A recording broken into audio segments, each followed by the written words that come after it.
Fire Away tackles burning questions and hot topics in Canadian employment law, human resources, and dispute resolution. Hosted by Rudner Law, Fire Away is your go-to source for legal insight on the world of work. So whether you are an employee or an employer, a lawyer or an HR pro, let's ignite the conversation and get into today's episode. Here's your host, employment lawyer, mediator, and founder of Rudner Law, Stuart Rudner. Welcome to Season 7, Episode 2 of Fire Away. Today I'm very excited to be joined by Karin Hiscock, a consultant with Cowan Insurance Group. Now, March is Fraud Awareness Group, so I'm very excited to have Karin join us because, among other things, we're going to talk about insurance fraud, and insurance benefits fraud, I should say. So, Karin, thank you so much for joining us. Thank you for welcoming me. I think it's going to be great. We're going to talk a bit about benefits fraud. Karin has seen the good and the bad and the ugly. I guess it probably isn't good per se, but you've seen the bad and the ugly as far as benefits fraud.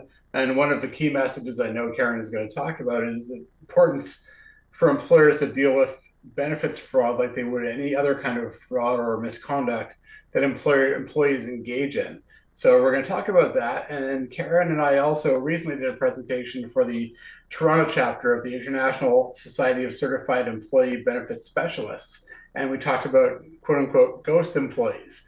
So those employees that have not worked for an extended period of time, could be months, could be years, but they're still on payroll. Perhaps they're on LTD benefits or that kind of thing. But one way or another, they've largely been forgotten about until there's an issue. So we're going to talk about benefits fraud. We're going to talk about ghost employees and whatever else comes up. So Karin, thank you again for joining us. And maybe you can just take us through your background really quickly and then we can get into it. Yeah, my name's Karin. I've been in the benefits industry since probably the mid-90s. I've worked on the insurance company side. I've been a consultant and I've worked in some senior HR roles at different employers in Canada. So kind of seen all three sides. Right. And what about your role with the International Society of Certified Employees Benefit Specialists? Yeah, so the International Society of the Certified Employee Benefit Specialists, it's a big mouthful. We call it ISCBS. It's a benefit designation that people get when they want to focus just on benefits and pension. And you really dive deep into the weeds on it. And I've been a member of the chapter since I got my designation about 20 years ago. And I'm currently on the board as a board member, and I'm out there to promote everything about benefits and pension because it's such a big part of the total rewards philosophy employers provide employees. Sounds good. And I'm glad that we kind of met, got to work together because of that and had a fun time about a month ago. So we're going to talk about ghost employees. But before we do, as I said in the intro, it's Fraud Awareness Month. And I know you've shared some interesting statistics with me about benefits fraud. So maybe you can pick a couple of highlights. Yeah, absolutely. So in 2018, the Canadian Life and Health Insurance Association conducted a research paper on benefit fraud. And the findings were interesting because 75% of employees thought the main consequence of benefits fraud was really just increased premiums. But only 25% of employees thought they could actually lose their job for committing benefits fraud. And that's kind of a surprising statistic because it's fraud against the employer, which is misconduct. And I think you probably hit the nail on the head there. I think a lot of employees don't see that as fraud against the employer. They think, well, they're just cheating the insurance company. But why is that a misguided view? Well, it's still an insurance company, but a lot of employers really self-insure their health and dental benefits. They're large enough, they really pay the claims kind of as they go. And when an employee commits fraud, they're really stealing an employer money that is part of their benefits plan. So it's fraud. It's just the risk is with the employer. And yet, from what I gather, mostly through you, but also from what I've seen, it seems like a lot of employers don't really treat all that seriously as well, or they'll kind of back away and assume that the insurer will deal with it. Is that what you observed as well? Exactly. So when an employer gets notified there's been benefits fraud, a lot of employers sit back and really don't do anything. They don't understand that benefits fraud is the same as the employee stealing products out of a warehouse or leaving, closing the retail store and stealing some clothes. it's the same. And there's this misconception that the insurance company will send that fraud file to the police. And realistically, police don't have the bandwidth to chase down every $500,000 massage. It's just not there. It's really up to the employers to manage that employee committing the fraud. Yeah, well, and as we've talked about offline, I mean, I see this where there's even direct fraud, and the company says we're going to call the police, and more often than not, the police are just so overwhelmed they don't have time for what they perceive as a corporate or a commercial dispute, so they're not going to get involved. So, yeah, it's fascinating that employers don't seem to want to deal with these things and assume the insurance company will or the police will. And it's particularly interesting because as I've mentioned many times on this show, I mean, I've written a book on just cause for dismissal. It's called You're Fired. And I update it twice a year. And I literally, about 4 hours ago, submitted the first update for 2024. And I'm reviewing all the cases on just cause for dismissal. And there's a lot of cases. I can tell you, not many involving benefits fraud. We've probably had a few where, this sort of somewhat typical situation where somebody's on a medical leave of absence and claiming disability benefits, and then someone says, "Oh, I saw them playing hockey," or "I saw them, down in Mexico surfing," or that kind of thing. But other than that, I almost never see cases on this topic. So I guess one of the things I was wondering is how, from what you've seen, how are these things? How are people typically caught, or how does the insurer become aware of potential fraud? So all the insurers or carriers, they all do regular claims audits. So that's just part of how they run a business, and they do random audits. So as an employee, you submit your claim electronically online yourself. Your claim might get flagged for an audit, just like a random number you get picked. The employee has to provide backup for that claim. That's usually the most ways the fraud is caught. Sometimes there's also a tip given where it sometimes is a former coworker, or it could be a spouse turning in their own employee for committing fraud, submitting massage receipts for their child, but it was really for the employee, just so they want to use extra money. So that's often where it gets caught. The carriers also audit providers. So massage therapists will get audited, physiotherapists will get audited to make sure their records match that who they're submitting claims for are actually patients and were there on those days of service. So I got to go back to what you were telling me last week or so when we were preparing for this case, and then some providers who are also, selling purses and other goods, and yet invoicing for services. Right. You got to tell us a bit more about that. Yeah, there's been situations where the employees are purchased to say orthotics, the shoe inserts, and instead of getting 2 pairs, they maybe get 1, and then the secret door opens and they get to pick a Gucci purse. So not offering a service, but not actually rendering that service or that product. So that is another one where fraud has been discovered as well. That's why the carriers, when you submit claims, they want a lot of that backup documentation for certain items, especially expensive medical items. It's not just off the shelf. It needs to be medically necessary. So a doctor's note's required. You have to provide proof of you've paid for it, a receipt that shows you've paid for it. Just all that documentation to show it's a legitimate service and a claim. Right. And so that type of scenario, I mean, that obviously they're going to be looking into the provider as well. Yes. But I guess for the benefit of employers, so let's say for whatever reason someone's spouse, calls in and makes the report on their ex-spouse. What happens at that point? Like, what does the insurance company do? And then more importantly, how does the employer find out about it, and what do they do? So if the insurance company gets notice that there's been fraud, they will conduct an investigation, and they will take a look at all the claims submitted for that employee. They will call the providers. They will match up the services that the carrier has on file versus what the provider says. They want to make sure that employee was in the office, having that massage or that physio visit, matching the provider's records. So what's really important to remember is a lot of the insurance companies, they use former law enforcement personnel when they're doing these investigations. So they are people very seasoned in how to research, conduct an investigation, talk to a provider. So when all of that work is done and the carrier contacts the employer, fraud's been confirmed. There's no doubt about it. It's that next step for that employer to action. And that's usually where I see a lot of the inertia happen, where the employer they don't know what to do, or they just don't want to have that difficult conversation with the employee. So, okay, and you kind of led right into my next question, which is what at that point, so at that point, as you said, the fraud has pretty well been confirmed based Yeah. upon the insurer's investigation. So what do you recommend that an employer do at that point? At that point, this is where I've talked to my clients and I say, do you have a misconduct policy?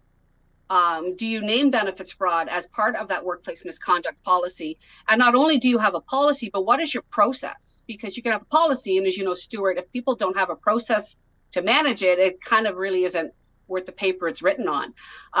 So another question I say to clients is, if this got out, would it pass the press test? If it got known that you have employees committing fraud and you do nothing about it, what does that look like for you as an organization? So that is kind of that key step. And having the process, are there people internally ready to handle dealing with that fraud? And are they going to open up a workplace investigation? How sophisticated is that workplace investigation going to look? So that's usually the next step I work with employers on. Right. And reach out to their employment lawyer, of course. Yeah. But I mean, kidding aside, I mean, that's critical because, as you said, like they should never ignore it, but they should also get an employment lawyer involved sooner rather than later so that they follow the procedure and impose either discipline or dismissal, whatever the case may be, in accordance with their policies and their procedures. And we see that all the time, not necessarily for benefits fraud, because, like I said, that doesn't come up nearly as often as it should, but for any misconduct. And actually, I'll throw one thing in here, just when we're talking about procedures. I'm still amazed, and I've probably said it before on Fire Away. I'm amazed at the number of companies who have progressive discipline policies that say first offense is verbal warning, second offense is written warning, third offense is suspension. That's what you typically see in a collective agreement when you have no choice and you've negotiated with a union. If you're not unionized and you're making your own policies, don't tie your own hands to a situation where someone can engage in extremely egregious conduct, but it's their first offense, so you have to give them a verbal warning and nothing more. So just a bit of a digression there, but bring it back to the benefits fraud. So let's say the company does what you're suggesting. They find out that there's been a confirmation of fraud. They do their own investigation. They engage their employment lawyer. But what should companies be doing to be more proactive and try to avoid this type of thing going forward?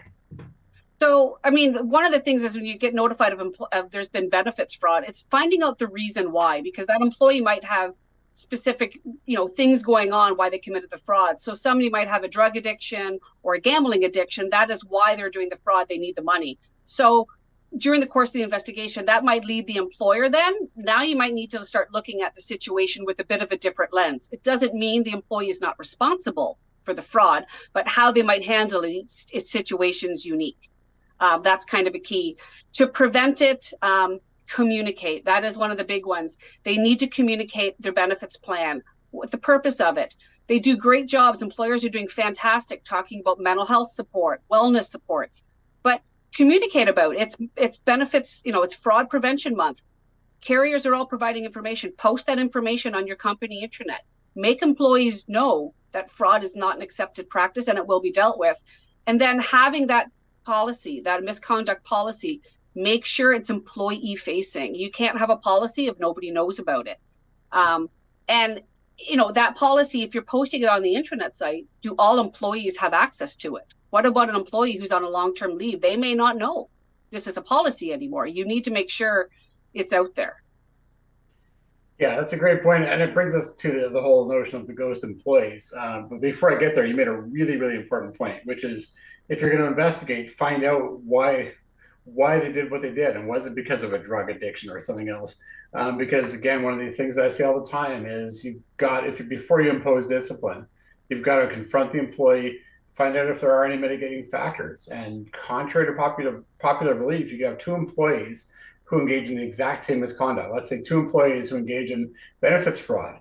But one of them is completely unapologetic, refuses to acknowledge that they did anything wrong, whereas the other one is extremely apologetic and embarrassed and explains that they only did it because of a drug addiction, let's say.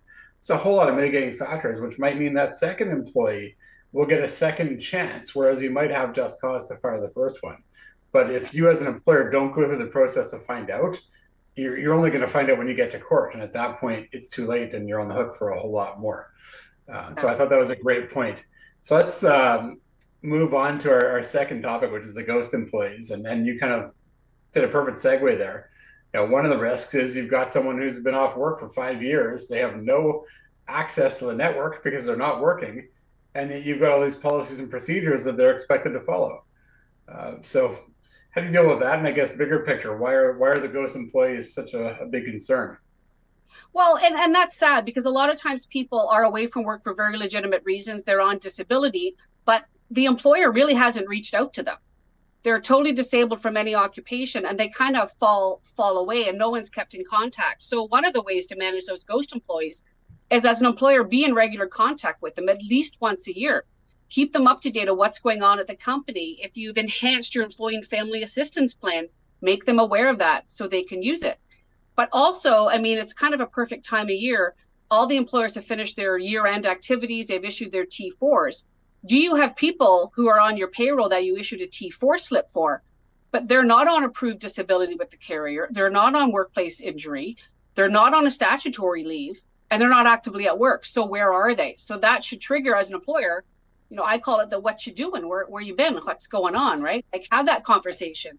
The challenge is those can be really difficult conversations, and a lot of companies leave it to the HR folks to manage. And it really needs to be an internal partnership with the people leader of that employee and HR. It can't be assuming one person's going to do it over the other.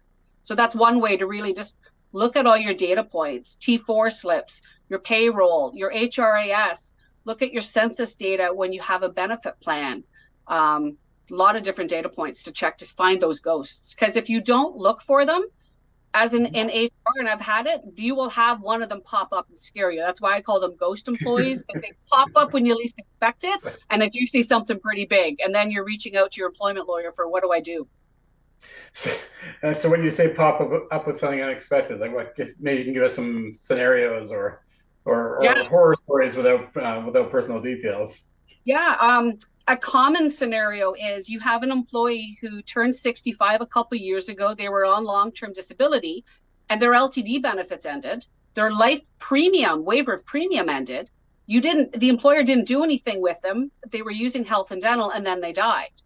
Now you have the beneficiaries coming forward saying, hey, I've got a life insurance claim. I want to submit it. And it turns out they were never actively at work for years. The insurance carrier is not obligated to pay that death claim. So as an employer, that can be very expensive to pay that claim as a cash claim. So that's kind of one of the big scary ones that I've seen. Or you have an employee who's not actively at work for many, many years, and then you get a request for a drug exception. I mean, some of these drugs are hundreds of thousands of dollars. They're not actively at work. They're not meeting the contractual definition of an employee. Actively at work or approved disability or statutory leave, they really aren't entitled to benefits under that contract. So those can have big financial impacts to employers. Yeah, those are a couple of great horror stories. And the other one I'll throw into the mix that we've talked about is just you're going to sell the business. And an astute buyer is going to ask for a list of all employees or everybody on payroll. And that's when all of a sudden you got these 3 or 4 names that no one's ever heard of before. But sure enough, they're still employees. And now you're going to have to deal with it, or the buyer is not going to complete the deal. Any other? Well, I guess 2 questions really. And any other potential risks? And then more importantly, what are you recommending that employers do to prevent this type of thing where someone just stays on payroll for years and is ignored? Well, some of the risks are, you're looking at your head count and you have a pile of employees. Your risk, you might have a lot of uninsured life insurance volume or AD&D volume. And if you do decide to change carriers, those employees will be on that not actively at work list. So you'd have to get that new carrier to agree to pick them up. That can be very expensive. That can inhibit an employer moving from one insurance company to another. That's why it's important to deal with those.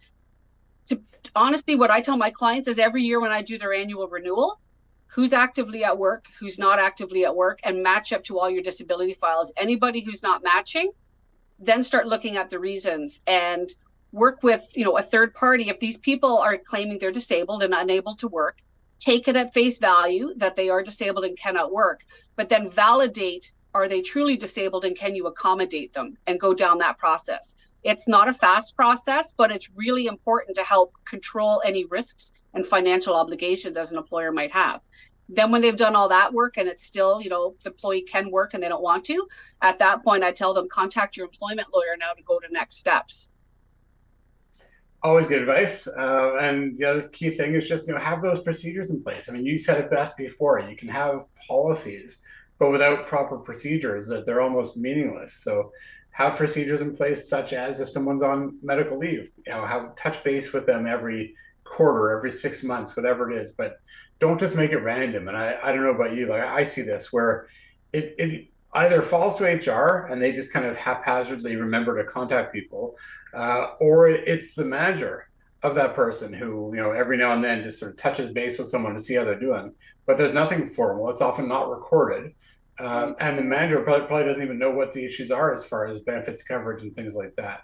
So having a clear, consistent practice of how often you reach out to people that are on leave, and also how often you check in to make sure that they're still entitled to whatever accommodation they're getting, whether it's complete leave of absence or otherwise. I mean, this came up in a presentation I did about a month ago where somebody was saying that they had an individual who was actively working, but they had put in a request for accommodation of childcare obligations. So instead of working 9 to 5, I believe they were working 8 to 4 because they had to pick up their child at daycare at 4:30 in the afternoon. So they were accommodating them.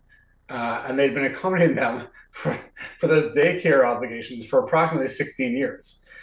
So it's a matter of keeping everything up to date, and not just, whether they're on leave or anything else, just having regular check-ins that are scheduled. And clearly documenting it. When it's HR, you can have a lot of turnover. Who is responsible, and not always name the person, but it's the job role. Is it an HR coordinator? Is it the HR generalist? And for leadership to really support those HR people. So when your HR manager comes and says, I've got some ghost employees, leadership really needs to support the HR to move the needle on those, and give them the support. Because those are often very difficult conversations for HR staff to have, to call that employee who hasn't been there in 5 years, but who's not really disabled. Now you're going to get a very angry person on the line, and supporting your HR staff to really move these things forward is really important too. Yeah, no, it's a great point. I have seen that before, where the person's just been kind of coasting along and no one's bothered them for years, and now all of a sudden they feel like they're being threatened. Yeah. And as you said, that's when they get angry. So it's a really good point. Before I take my chance to fire away, anything else you want to add, Karin? For all employers, really work with your benefits advisor, your plan consultant. We're really here to help you. We can really help navigate these situations. And my goal is have the policies, have the procedures in place, do everything possible. So when they need to pull in that employment lawyer, you're handing it over. Everything is done as possible. So, you can really start moving on those files. Anything to make it easier for the employment lawyer to get involved and get up to speed is very much appreciated. So thank you. And thank you again for joining me today. That was a really quick discussion, but we covered a lot. I appreciate it. Thank you.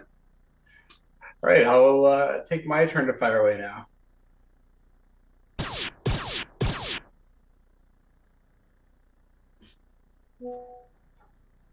Okay, so I want to pick up on something that we were talking about in season 7, episode 2 of Fire Away, and my frustration here is employers who confuse the eligibility for disability benefits with the ability to work.